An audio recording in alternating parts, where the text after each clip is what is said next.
Las primeras universidades. La juventud perteneciente a las clases media y baja de la Edad Media reclamaba saber y recorrían grandes distancias para buscar maestros que saciaran esas ansias. La nobleza se abstuvo de ese requerimiento. En libros escritos en latín, idioma universal, sin ningún tipo de subvención, los estudiantes leían y discutían, a veces de manera apasionada, sobre los acontecimientos de la época, en sitios llamados Studium Generale. Desde la Iglesia se gestó una búsqueda de respuestas al requerimiento. El conocimiento bíblico y su enseñanza, que hasta entonces había quedado reservado a los miembros jerárquicos de la Iglesia, iba a ser más difundido. Así surgieron la orden de los dominicos, con influencia aristotélica, y la orden de los franciscanos, seguidores de Platón.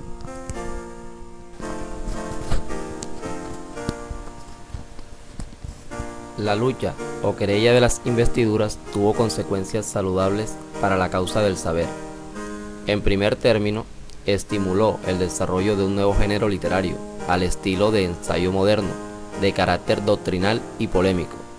Condicionó el renacimiento cultural del siglo XII, inspiró una corriente humanística de reacción a las costumbres y oscurantismos medievales y estimuló la aparición de las primeras universidades, fundadas por laicos, como las de Ravenna y Bolonia, dedicadas a estudios jurídicos, derecho romano y derecho canónico fundamentalmente, por la preocupación de establecer a través de medios racionales la fuente, esencia, alcance y limitaciones de la autoridad civil o eclesiástica, así como sus relaciones y supremacías. El fermento intelectual, las arduas polémicas y los debates encendidos de la lucha por las investiduras estimuló, gracias a las condiciones de la época, el florecimiento de otras ramas del saber, las cuales se centrifugan y extienden en el siglo XII con las primeras universidades. El método de estudio era el escolástico y su formación tendía a formar intelectuales útiles a la comunidad cristiana.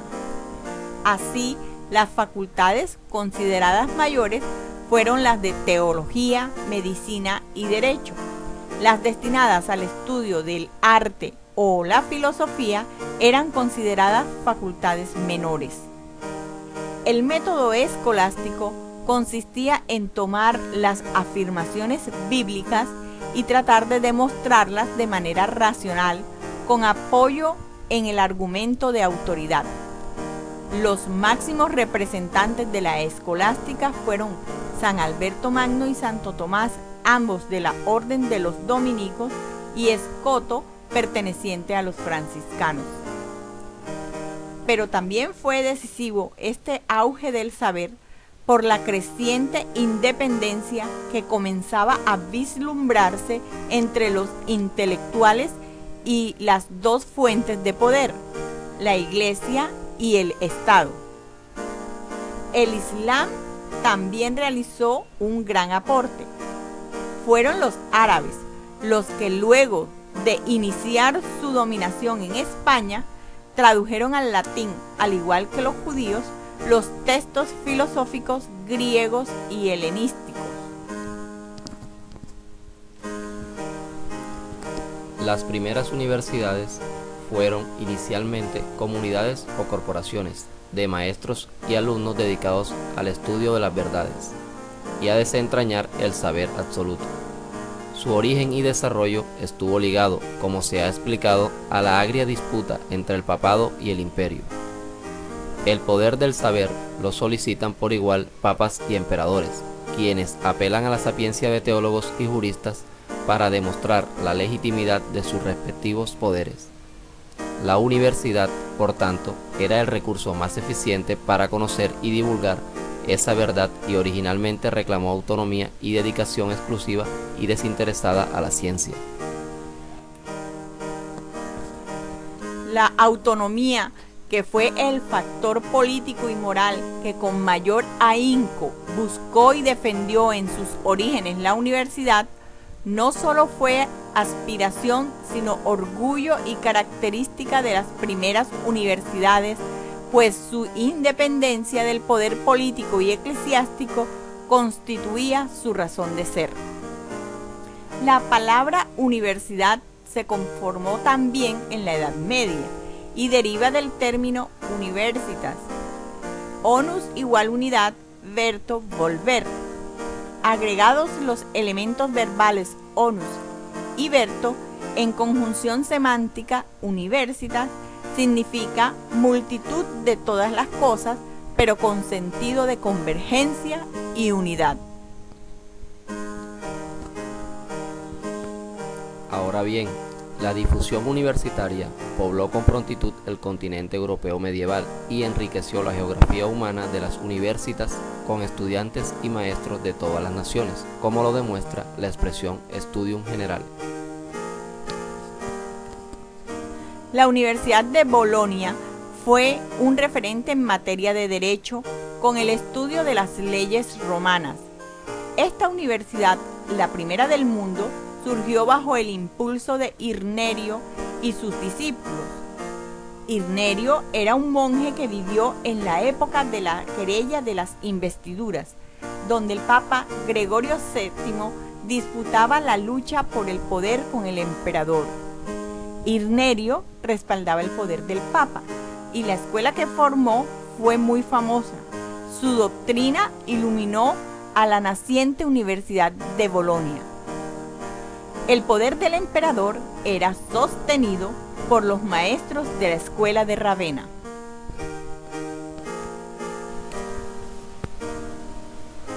Además del estudio de las leyes, en Bolonia podía estudiarse medicina, teología, matemática, astronomía, filosofía y farmacia.